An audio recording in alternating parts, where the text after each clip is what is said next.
Welcome, everyone, to the first episode of the Generation Crypto podcast. Today, we're going to be doing a live interview with Patrick, who's one of the lead developers for the Aquagoat development team. So let me go ahead and bring him on board. We'll be having a live conversation, should be about an hour or so, and then we'll be open to the last about 15 minutes or so to open discussions and questions from the audience. So if you're wanting to hop on and ask any burning questions, you're welcome to do so live. So let me go ahead and welcome Patrick aboard. Hey everybody, it's Patrick from the team at Aquagoat. Really glad to be here with Drew from Generation Crypto, and really excited to be answering any questions as well. Well, perfect. Thank you for coming on board and being able to give some of your busy time to come on board and have a part of the podcast so we can have kind of an open discussion and kind of an open dialogue. For sure. So, no worries. Yeah, of course. Thank you. So we just launched a video yesterday going over Team C's and everything that we're going on with there. And Aquagoat is going to be a massive part of that. How many holders of Aquagoat, you may not know this off the top of your head, but how many new members of Aquagoat have there been since yesterday? I remember we did a snapshot last night. And I think the number was already over 500. I don't have the exact figures right now. I would probably assume that we're already getting close to 1,000, if not more. I can probably take a quick look here.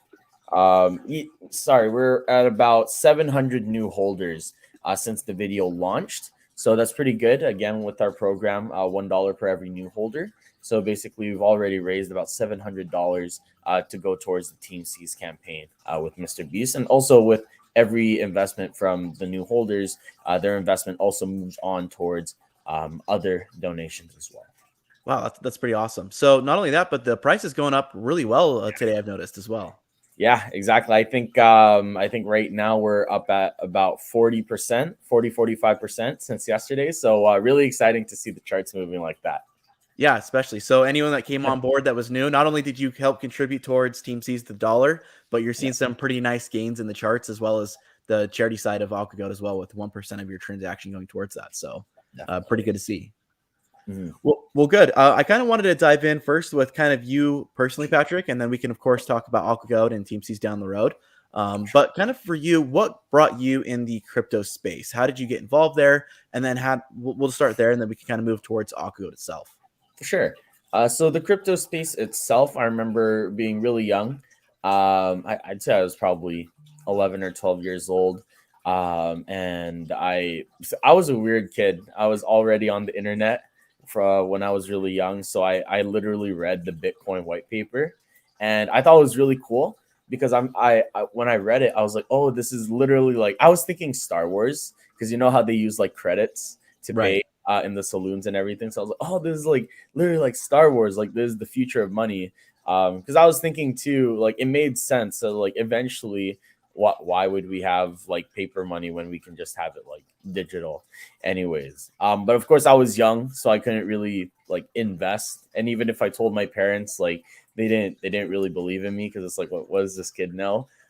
So I like seriously investing in crypto sometime in like 2017, 2018.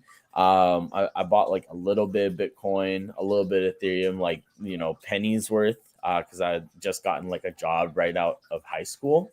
But I'd say with more capital, I remember buying a decent bag of Doge back in November of 2020. And I remember telling myself, like, I just like the Doge, I like the dog. I thought to myself, like, I just like the meme, and I was thinking maybe other people will like the meme too. And I guessed right. And so from that point on, I really did kind of fall in love with crypto. And it's been a crazy ride, and it's a totally different world as well. I am invested in stocks. The fundamentals are like kind of different. It's somewhat similar, but it's really interesting how similar yet different both worlds are at the same time. Yeah, for sure. It's funny how there's a lot of language even between cryptocurrency and stocks that kind of are interchangeable, but at the same time, there's also their unique differences between them as well. Well, you mentioned before that you got into Bitcoin, or rather read the white paper when you were really young, like 11 or 12. How did you come across that? Like, how did that play out? Right.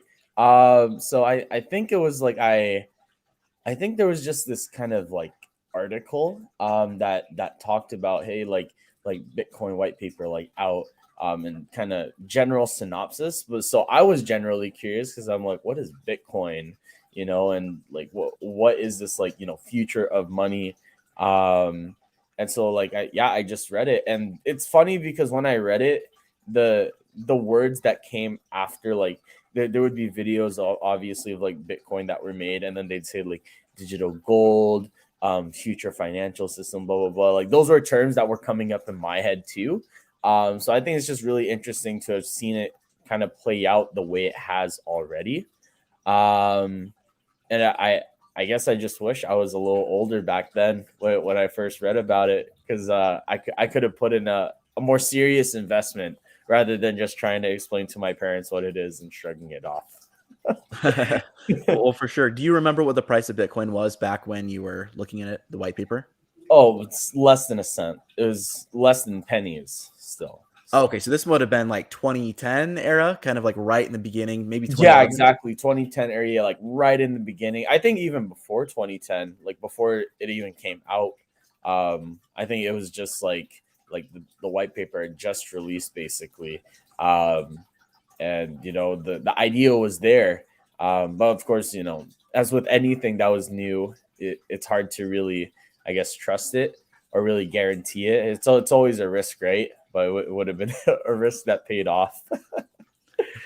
Well, it definitely would have paid off considering we're at what, 60,000 or 55,000 as of right now. Yeah, I With think Bitcoin. last I checked, about $62,000 Bitcoin. Crazy run up ever since even this middle of summer. Dipped down to like 29,000, right? So if anybody was hodling from back then, I always think about this one meme. It was like a tweet, I think, and this guy said, I think he said something like he bought Bitcoin at 80 cents and he sold at like $2 or $3. But he's like, oh, I wish I was still holding on because now it's $8. And I'm like, oh well.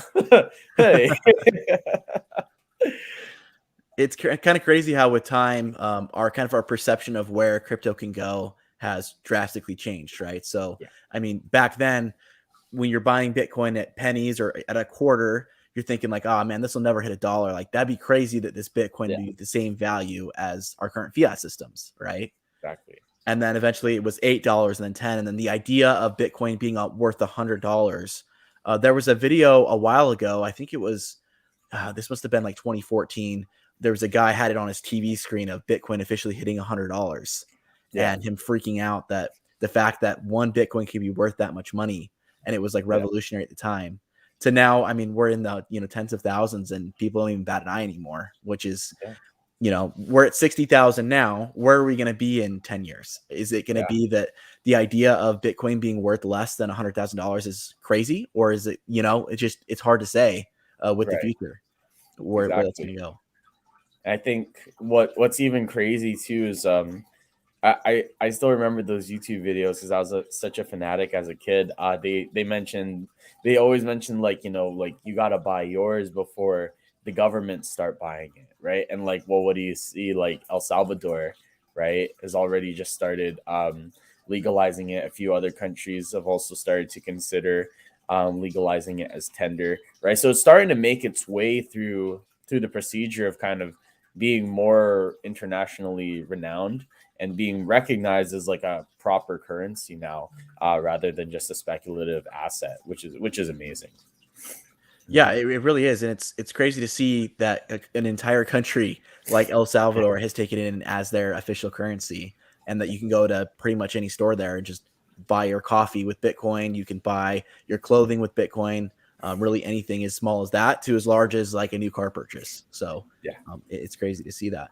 So you kind of were invested into Bitcoin when, or rather, looked into it when you were really young. Bought into it as you kind of became an adult. You mentioned like 17, 18, 19, buying your first set of Bitcoin and Ethereum, getting Dogecoin, you said last November. Is that right? Yeah.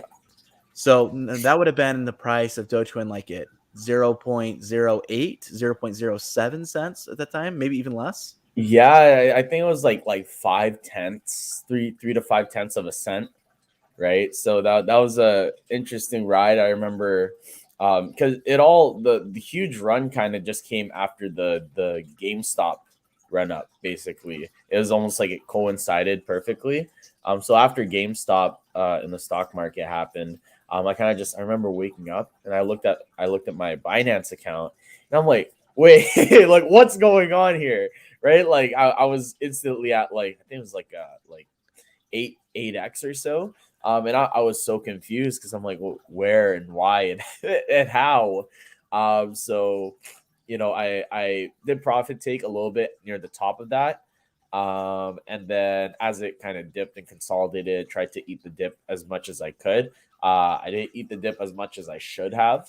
But it's crazy to see Dogecoin as well, even kind of go through the same route as Bitcoin, because even Dogecoin has been very, very cheap. It's had periods of like extreme cheapness where I think even now, like people would be at like 100x or more if they bought during a really cheap period for Dogecoin. Yeah. So, I mean, even January when they had that first really big rise after, Elon Musk got involved. I mean, it went from people saying it would never get above a penny to getting up to 8 cents in a day. So it hit that penny and then went up to 8 cents and then kind of crashed back down. And then now we're sitting at like, what is it? Almost 30 cents now, 29 cents Yeah, a crazy. Dogecoin. So, I mean, even if you bought after that initial rise, you're at like almost a 30x on your Yeah. investment in less than a year, which is kind of crazy. Even though the all-time high this year before the SNL skit was like 75 cents, I think. Yeah, that was crazy to see too. I remember watching the charts as SNL happened, and like it's funny because my friends were talking to me about Dogecoin, and they were like, Patrick, like it's on SNL, Elon Musk is on there, blah blah blah. Like, should I buy now? And I'm like, I don't know. I think you should wait. And like as I said those words, like it started dipping, and I'm like, okay, I think you should buy now. Yeah, so it's crazy that it went from less than a penny in the same year that it went up to 75 cents. I mean, that's a 75x. So you kind of talked about before, like with stock market being invested in that market. When have we ever in the history of stocks seen something in the same fiscal year go Right. on a 75x return? Exactly.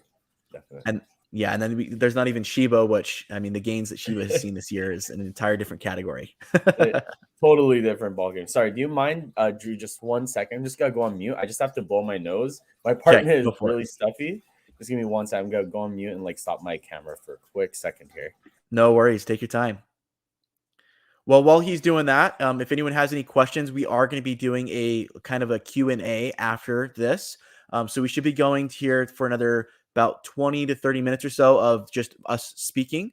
And then after that, if you guys want to start queuing your questions now, we'll go ahead and go through those as they come in. So you guys can get your guys' questions answered, whether they're questions for myself or they're questions for Patrick and they're Aquagoat related, cryptocurrency related, or personally related. Feel free to ask those questions there and we can go ahead and get those answered for you guys.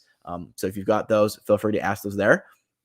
For a lot of you guys, you may be recognizing that I have a different background here behind me today. That's because I'm actually out of town right now visiting some family. But I will, of course, have my regular studio back next week. And we should be doing another interview like this next week as well. And hopefully we can make this a weekly thing where it'll be kind of a podcast where I'll have a guest on. We can talk to them about their personal lives, cryptocurrency related, and then projects that they're personally involved with. So if you would like to be involved in an interview like this to give your project exposure, to get the word out for your project, or maybe it's not your project, but something else you work on. Maybe you have your own cryptocurrency YouTube channel. Maybe you have something else cryptocurrency related. Just let me know. You can reach me at Twitter on my Twitter handle there, or you can reach out to me here or on my email. You can go ahead and just ask there and I can get you put on the schedule and we can get you on board to kind of do an interview kind of like I'm doing today with Patrick. For those that didn't know or weren't here earlier for the interview, Patrick is one of the lead developers for the Aquagoat development team. So they've recently gone through a V2 change, which I'm sure we'll talk about here in a little bit with Patrick once he gets back on. And another thing that is happening as well is Team C's. So for those of you guys who did not see my launch video yesterday for Team C's, Aquagoat has decided to come on board with that. That is a charity that is being ran by both Mr. Beast and Mark Rober. Actually, as of right now, I can go over the numbers here in a minute, but they're trying to raise $30 million to remove 30 million pounds of trash out of the ocean. So that is their aim and their goal, is to remove all of that trash out of the ocean. They're doing that through some pretty clever projects. Some of it is involving manual labor on the beaches, going into the beaches and removing trash directly from them. And they also have a couple of other things like these really awesome robots that they're able to remove autonomously trash from rivers before they even get to the oceans. So if you guys want to check more about that project and what's going on there, you can watch my video that I released yesterday on that, or by going to Mark Rober or Mr. Beast's channel, where they talk a little bit more in depth about that as well. So those are 3 sources you can check that out at. Awesome. Sorry about that. The autumn weather really gets me, seasonal allergies, but I'm feeling a lot better now. So thank you. You're totally fine. Yeah, you're totally fine. So what I was just talking about before was kind of Team Seas and what's going on with that in their project there. And I kind of mentioned that you guys also recently went through a V2 change. Yes. A lot of people have been needing help with the migration process. How's that process been going so far? Honestly, stressful. And it's a lot more work than we initially thought. I know that there had been initially a lot of FUD, kind of, why we had to do it and why we had to do it this way. A lot of people asked why didn't we just, stop transactions and take a snapshot and do an airdrop. And the reason is that basically we had no control of the ownership for the contract for version 1. So we did have to move over to a version 2 contract in order for us to actually be able to do more with the token. Some of the barriers before were, for example, tokenomics on exchanges. A lot of exchanges that held us, for example, Bitmart, which is a large exchange for us where we have a lot of holders, they don't get any reflections. So we kind of want to even the playing field between holders who held on the blockchain and holders on exchanges. We also wanted to be able to provide, more flexibility, basically, as we're able to have ownership of version 2 contract. We're able to do a lot more. We're able to look more at, say, cross-chain compatibility, such as going on Ethereum or Polygon if we wanted to. But in terms of the work, it's a lot. Having to manually review each case one by one, especially because, we want to minimize the amount of people that may have bought whenever the price dipped, because we did extend the migration deadline quite a few times, just to really make sure that we could get as many people over as we could. We initially, I think we had the migration effort last just about a week or so. Then we extended it to another week or so. I think a total of 4 extensions. And I think it's coming up to a wrap very soon here. It's been almost 2 months. So I think we will have had a majority of our investors from version 1 now moving over to version 2. So it's really exciting. I think, with where we are now, better tokenomics, again, more control, so better flexibility and more possibilities with version 2. I think this is just the beginning of where we are. And since, after the migration process, we're able to focus more on the project, more on the developments. It's still early, and I think that there's a long way to go. So I think anybody, even if they're just an investor looking at Aquagoat now, it's still a very early project, especially with a lot of the things that we have in the pipeline. Yeah, for sure. I think you guys have been honestly very generous with that migration process, because I remember the initial week you guys said that it would be, and that's been extended, like you mentioned, multiple times, and taken on a case-by-case basis to try to really help people as much as you guys could on a personal level. So I don't really see any other projects of your guys' size willing to do that for people. They're kind of like, this is the process. You either do it or you don't. And that's kind of how it is. So it's really cool to see your guys' entire development team being willing to put in the time and the effort on top of the other things you guys are working on to make that possible. Sure. You mentioned earlier that you guys did not have ownership of the V1 contract. Now, as I understand it, it was because you guys were not the initial creators of that, of the version 1. And you guys kind of came in on board to Aquagoat afterwards. So kind of going from someone who was involved with cryptocurrency at a young age, kind of watched it grow, became an adult, and was able to eventually invest. How did you go from just, a private investor to being one of the lead developers for a project like this? So it's a story that I like to talk about because it's So the way that all came about, I think, was very natural. I really do akin it to kind of like a Bitcoin story, where for Bitcoin, anonymous developer just released the code out to the community, and then the community that formed kind of just ran along with it. So the same thing with Aquagoat, basically. There was just an anonymous developer who released like Aquagoat, gave it the name, they gave it the base tokenomics, and that was that. So there was no real mission. There was no idea behind it. It was just, the token was named Aquagoat. So for myself, I remember finding Aquagoat the day that it was launched. It's funny because I'd gotten rug pulled quite a few times prior to that. So I was down a lot on some positions, and so I was telling myself like, I just need like a quick position to kind of get in and then get out real quickly. So I found Aquagoat, and I invested into it probably like 3-4 hours after it launched. And I think from that point, I saw that it was more than just a quick, like a quick profit making kind of token, because when I saw how quickly the charts would rebound every time it would dip, I would see that, the community for this token, I think there's some kind of like passion for it, even just in the early days. So I was pretty active in the Telegram after I had invested, and I think it was one of the developers who had actually tapped onto me because they noticed that I was pretty active, and they're like, "Hey, do you want to be a moderator for a Telegram chat?" So I said, "Yeah, sure." So I was made a moderator, and then they asked me, "Oh, no, no, no." So then I kind of like created a group chat for all the moderators because they hadn't had one yet. So I created the group chat, and I was like, "Hey, like let's all kind of just get on the same page, so we know where we're all at and what everybody's doing." And for that point, it kind of just, streamlined itself. Somebody made the website, somebody applied for CoinGecko, somebody applied for CoinMarketCap.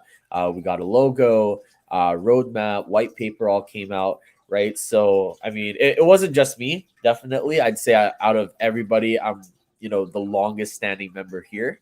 So I've kind of seen, different team members come and go. But I just as a private investor who eventually turned out to be, a developer here. It's been a crazy ride. I didn't expect myself to be in this position. Of course, when I invested first in the Aquagoat or even invested into the crypto space at all. But I think it's really cool to be able to put in the time and the effort and be able to make a difference through Aquagoat. That's really cool to hear. So essentially, you went from someone who's just like, "Oh, this is a cool project. I might be able to, do a quick flip on," Yeah, to, "Hey, this is kind of cool." To, I'll be active in this community. To, "Hey, I'll be a moderator." To eventually becoming on the actual development team for exactly. the project. So Yeah. do you guys know who and where the original developer, where he ended up or who he was? As far as I know, so when I talked to him, his username was Aquagoat admin in the chat. So as far as I know, apparently there were two of them. There's one from Australia and one from the US. With the Australian one, he kind of just disappeared into obscurity. I know he did start like a few different projects after Aquagoat, but unfortunately those kind of died off as they went on. The American developer, not too sure what's going on with him either. But that's as far as I know. Basically, I think once they saw that there was a team that had formed, they kind of just went hands off from that point, and kind of just let us do our thing. And now with the version 2, I think it was a way for us to actually make it our own project. Because again, the limitations of having a renounced ownership of the contract and things like that, we're able to do a lot more now. Yeah, for sure. So you guys essentially kind of were working with a dead project, essentially, in the sense that it just was what it was, and you guys were more of a hype team and trying to build awareness to it rather than like actually developing with it. Is that right? Yeah, exactly. I mean, you could develop around a token that has renounced ownership, but I think for what you want to do, and I guess once we've kind of been in this position for quite some time, we steadily saw what were limiting us. Um, and overall, just in general, ownership of that contract is just so much better to work with, especially if you're going to be operating a project. I mean, if it's your project, you should own your contract, right? Because then you're going to be able to do a lot more versus just a renounced contract. Right. Yeah. Yeah. That totally makes sense. And so, other than the tokenomics changes that we've talked about on my channel, that you guys have talked about in your AMAs, and then other than the migration process involving a consolidation, what other benefits are you guys going to gain from this V2 contract, or what other improvements are there in that contract? So benefits in that contract, apart from supply consolidation, improved tokenomics, essentially with what we're doing, like I said, we want to even the playing field with exchange holders, and also should we ever need to do anything to change in the contract, like we did throw around the idea, like what if we did like a period for, say, hey, if you want to buy your Aquagoat for really cheap, we're having a period of like 0 tokenomics, right? So you can get your Aquagoat for really cheap, take advantage of like a decent discount without that 10% tax that's currently on it. Tons of different things as well. Also with going cross chain as well, having ownership of that contract. Apparently, with who we talked to, there are certain functions in the contract that we would need to call in order to make it possible without any issues.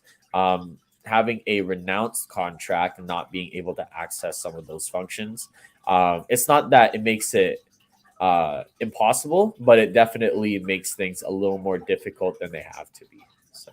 Gotcha. So that just kind of improves your guys' accessibility to the contract, essentially, and being able to adjust things. Well, yeah. Cool.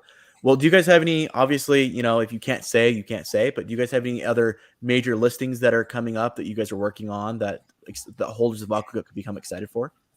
Major listings. Oh man, I'd really love to talk about it. But I'd say probably people should keep their eyes open for about the next week or so. I think it's this upcoming week. We might have something in store for next week. So, yeah. Well, perfect. So stay tuned for that. Pay attention to the AMA, guys, because new information may be coming out for that. So if you're an Aquagoat holder, exciting stuff. Other than being listed on exchanges and the V2 coming out, you guys have been working on your guys' own Aquagoat swap. How's that kind of been going? It's it sucks to say that we're behind schedule, but I think it's all worth it at the end of it. We wanted to have a product that works as intended and looks great as well. We want something that's secure, something that doesn't have any glitches. We want it to be the proper product that we initially envisioned as well. So overall, the development is going good. Over the past few weeks, we've been running our own testing. Came across a few glitches, for example, on wallet compatibility. We're having some issues there. You can only connect your wallet through your desktop rather than through your phone. So, I think a majority of people realistically nowadays are on their phones. So we wanted to make sure that mobile users would be able to use our platform instead of just only desktop users. A few visual things as well, design ideas that we had before, they weren't initially implemented, so we wanted to get that included. And then even just new ideas that we started coming up with as development kind of rolled along, that we made sure we want to have integrated. So it's an interesting process after kind of seeing how much time and effort and I guess work in terms of not just thinking about it, but the actual technical development of it as well. It's very interesting to see. Yeah, for sure. Yeah. So do you guys have like a timeline on when that swap will be releasing? I know you mentioned you're a little bit behind schedule, but is there kind of not a specific day, but maybe kind of a time frame? I'll have to double check the scheduling again. As far as I know, they did mention that they're basically ready to go live with phase 1 any moment now. We had a phone call a few days ago just to run over a few things. They said there was an issue with our contract, but we kind of cleared things up with them. And then, of course, a few more feedbacks that we had to give them. So ideally, we would be looking at this week as well for the upcoming Aquagoat swap. But I can't remember off the top of my head. Of course, as we find out more information about the Aquagoat swap, we have like that solid release date. We will share it out to the community then. For sure. Yeah, I figured that would be the case. So it's just for those that are curious about where the swap's kind of at in its position, where that was kind of going with that. Well, outside of that, we've talked about a lot about your guys' charity work in the past.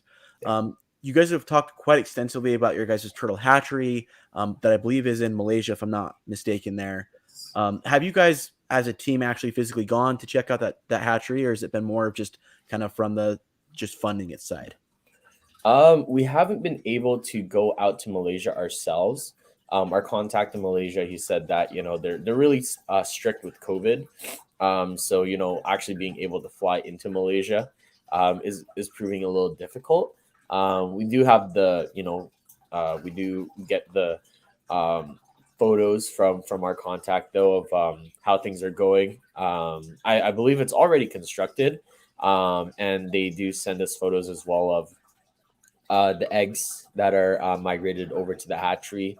Last update I know of, I think there were like four or five mama turtles that had landed on the beach and they laid eggs. So they had actually moved those eggs over to the hatchery to basically better facilitate them, better nurture them as well. So I think each turtle laid about 50 or so eggs. So we're looking at about 200 to 250 eggs right now, currently at the hatchery. Wow, that's awesome. Do you know how much they're gonna eventually have at capacity? No, not sure on the capacity. I think how the exact process is that so they'll get the eggs, nurture them until they hatch, and then after that they tag them to be able to keep track of them as well. After taking care of them for a little while, they eventually release them off into the sea. And I think that's really cool, especially the tagging part. Because we're also incorporating the baby turtles into our own developments as well. Oh, cool. Okay. So what do those tags serve as a purpose? So basically, they're identification tags. They're unique, like number and letter, serial code, basically, to identify each baby turtle, so that they can keep track of them, whether they're found, in the wilderness or if they land back on the beach. We can kind of register it as like a sighting for any specific turtles as well. Awesome. Okay. So maybe they grow up, they come back on the beach to reproduce. You can say, this is one of the turtles that we helped with hatchery, 5 years ago, and now they're back to kind of help reproduce again. So Exactly. well, that's cool. Okay, cool. Is there a specific type of breed or type that you guys deal with specifically, or? I'm not too I'm not too familiar with the exact species of sea turtle that are over there in the part of Malaysia. But as far as I know, I think it's just the general population there, general sea turtle population that's there in Malaysia, specifically Libran Island. I'm sure definitely it's a Pacific, it's a Pacific, I guess, kind of, I want to say nomadic type of sea turtle as they travel around. But I think it's really cool that they do come back to the same island to reproduce.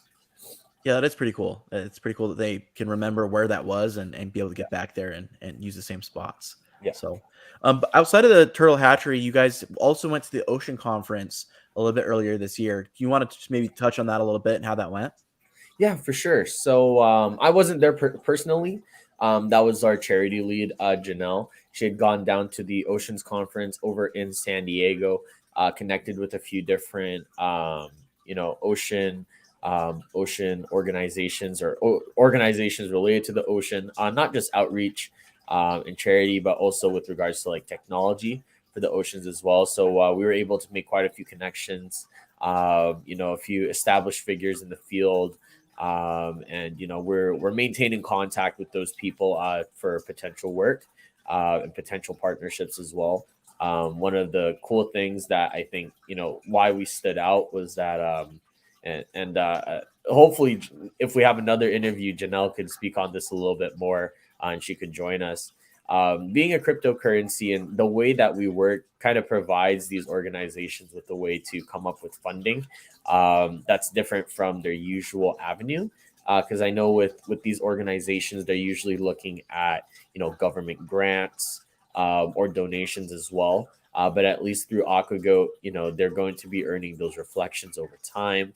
And I always say, it's kind of like a Bitcoin strategy, how a lot of organizations nowadays, like for example, Tesla, they're, investing in Bitcoin as part of their treasury. And so with that, they're benefiting off of the potential price increase and they're able to basically make a return on investment. So kind of the same thing with Aquagoat, but at least there's the added benefit of that, of the reflections over time as well. So they're also kind of building up their position passively without having to provide more capital. Yeah, that makes sense. I think reflections could be a great avenue for them to buy into and then kind of use to fund their various things. Not to mention that you guys do have a 1% part of your tokenomics going towards charities that help with ocean conservation.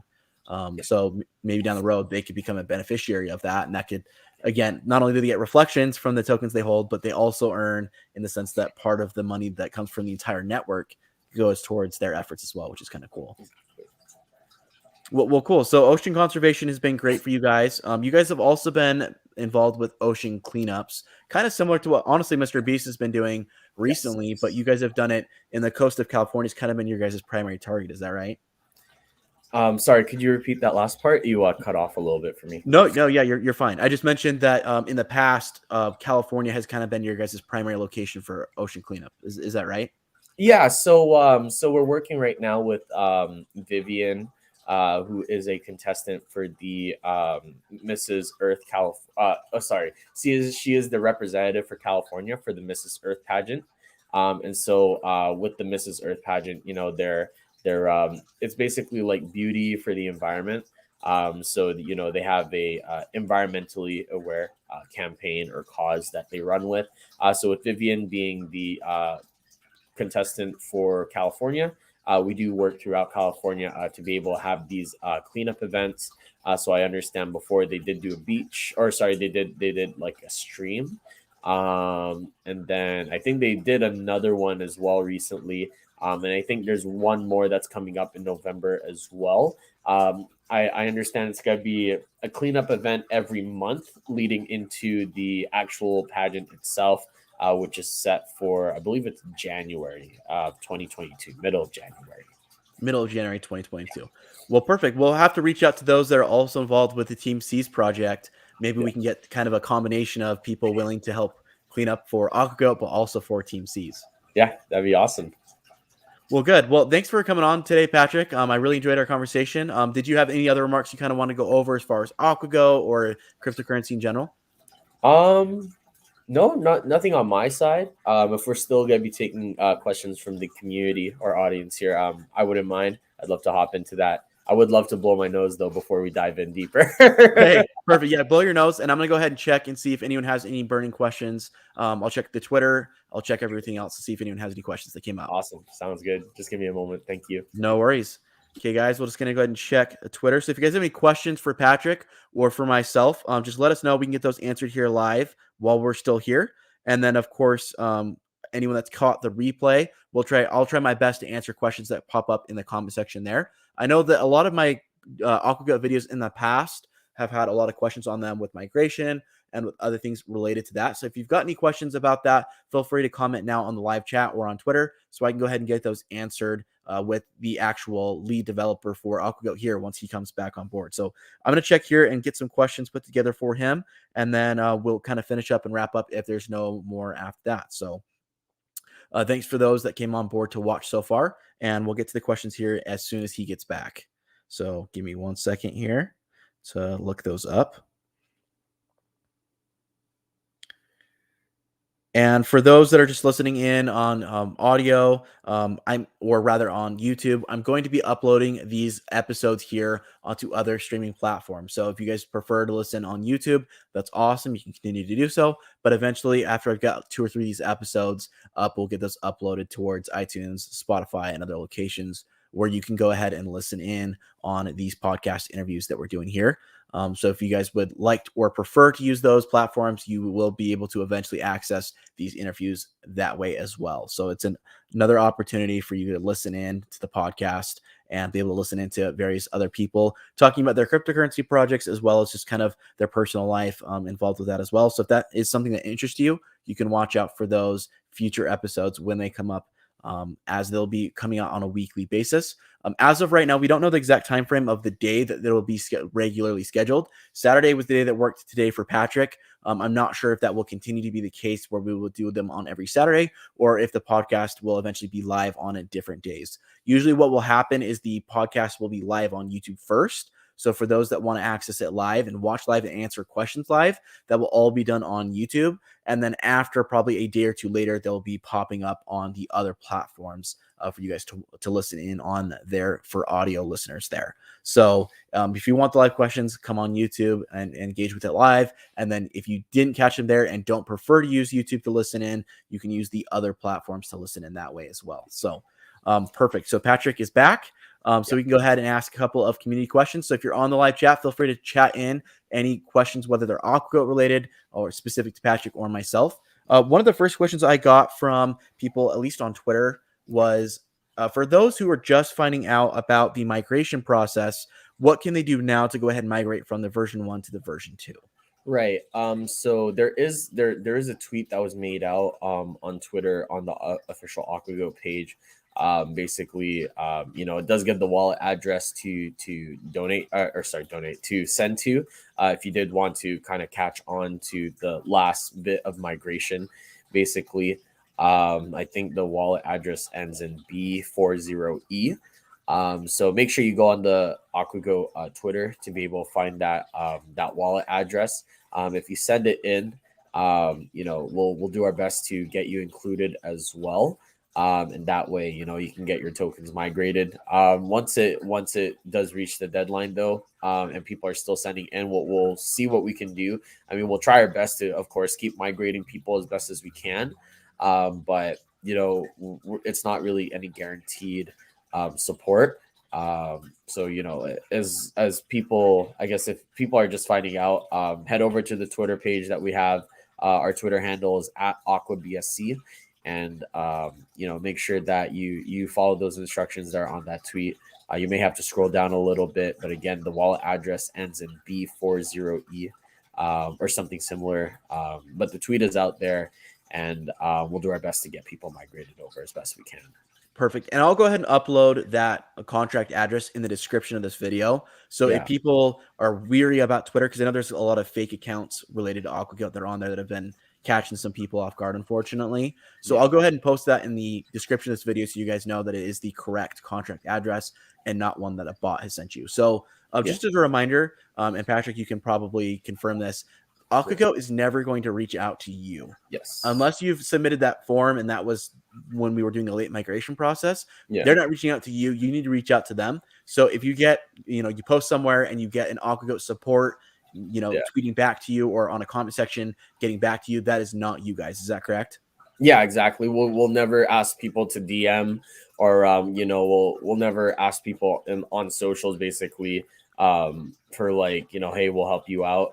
Because even logistically, it doesn't make sense because we have to process so many migrations. So we'll never I'd love to do this, but we won't do like a one-on-one with anybody. Again, we will only reach out if anybody filled in the form. We will reach out over email from support @aquagoat.finance. Again, never reach out on Twitter or anything like that. And the instructions are all out there as well. It's all out there for public knowledge. So, that's why we'd never reach out to anybody anyways, because we put out the resources out there to be available so that, the people can follow those instructions.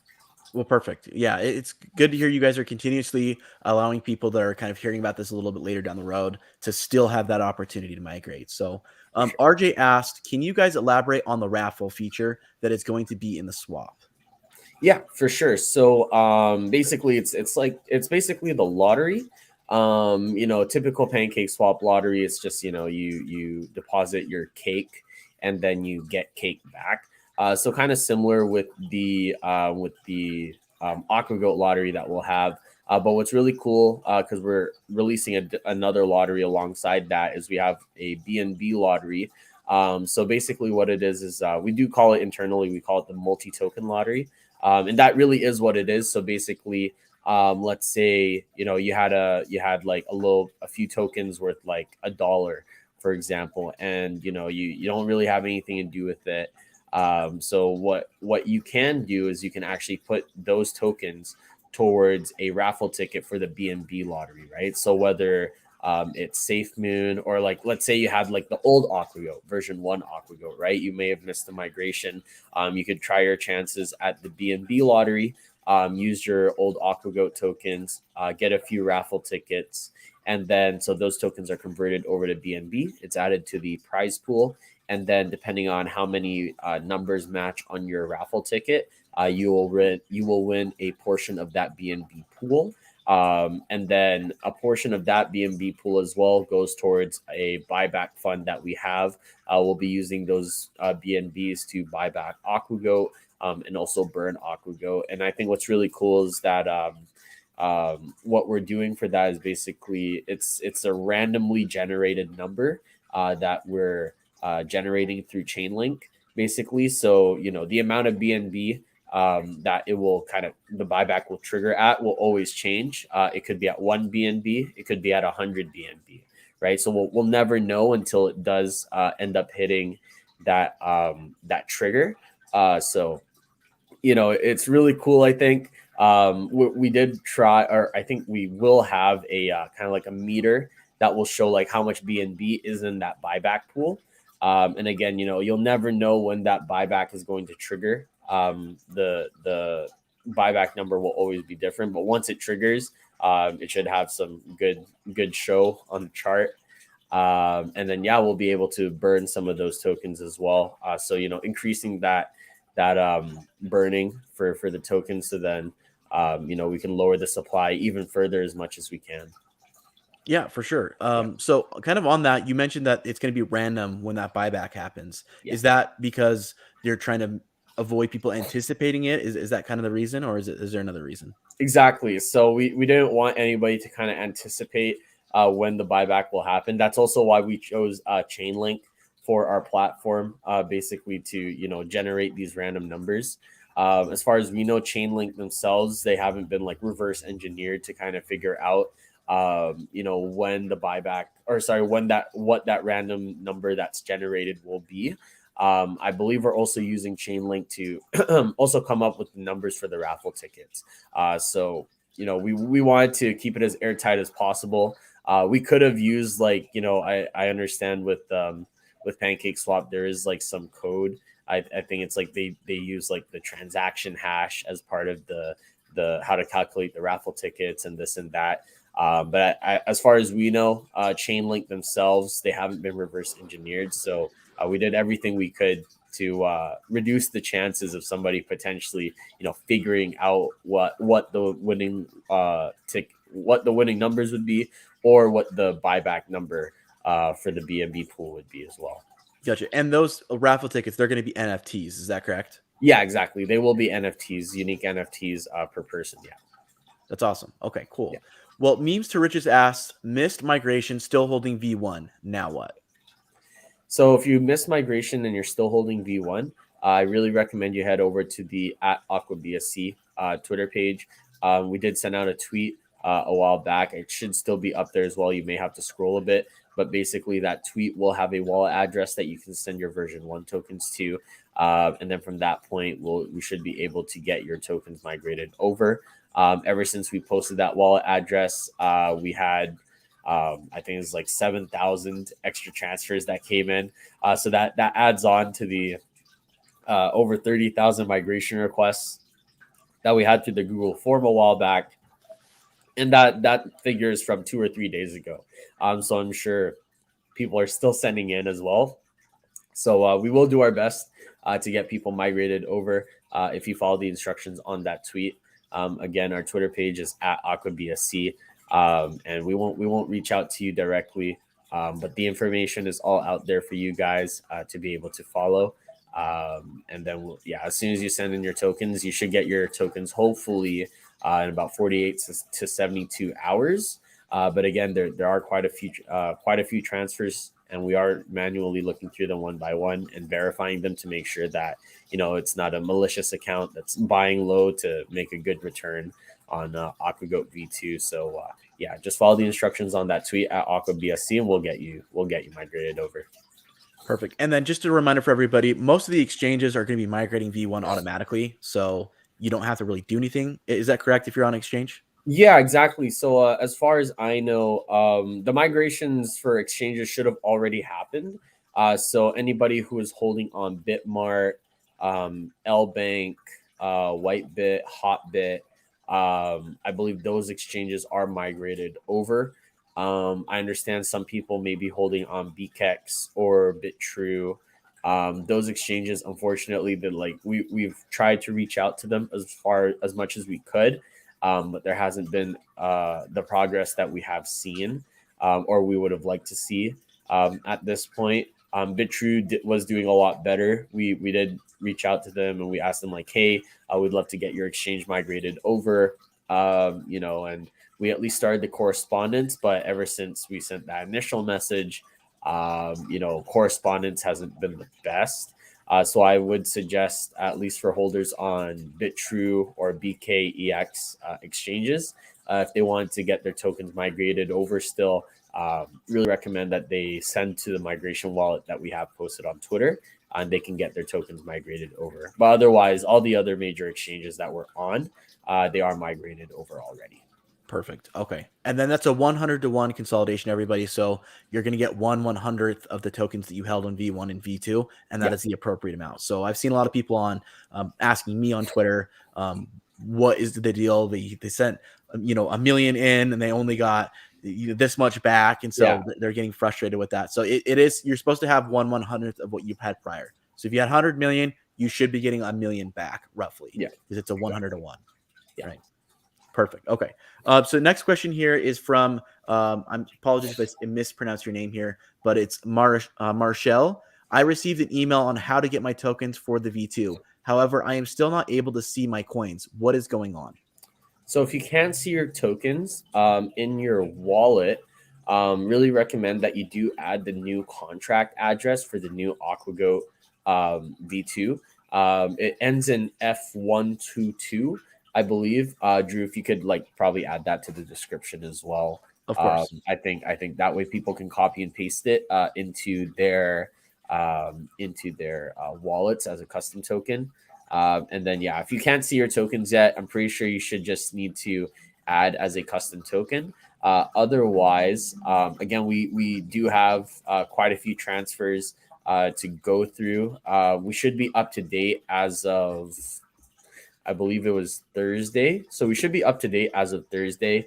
If you did send in yesterday or even throughout today, there may still be some wait time, but we will definitely get your tokens if you sent in more recently.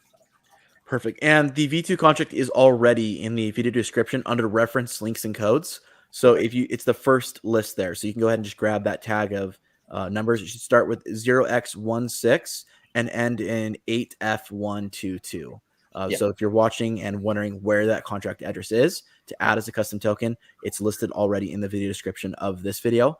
And I do try to include it in all of my Aquagoat related videos, whether that's an AMA or things I've covered in the past since V2 came out. So obviously you watch my original Aquagoat video, that's not going to be on there because V2 wasn't a thing, but anything that's been more recent, it's going to be listed there. So that's another place you guys can find it as well if you guys are watching. It looks like that is pretty much the end of our questions for today. So assuming that that's going to be the case, I think we can be good in ending the podcast for today here. Thank you so much, Patrick, for coming on board and being willing to talk to me, answer questions from the community.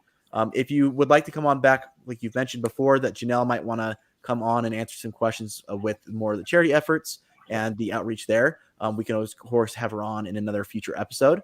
But for now, that is the end of today's episode and the first episode of the podcast. We have yet to come up with a name for the podcast. So if anyone would like to send in suggestions, you can send them down in the comment section of this video or reach out to me on Twitter for suggestions on the name for this podcast.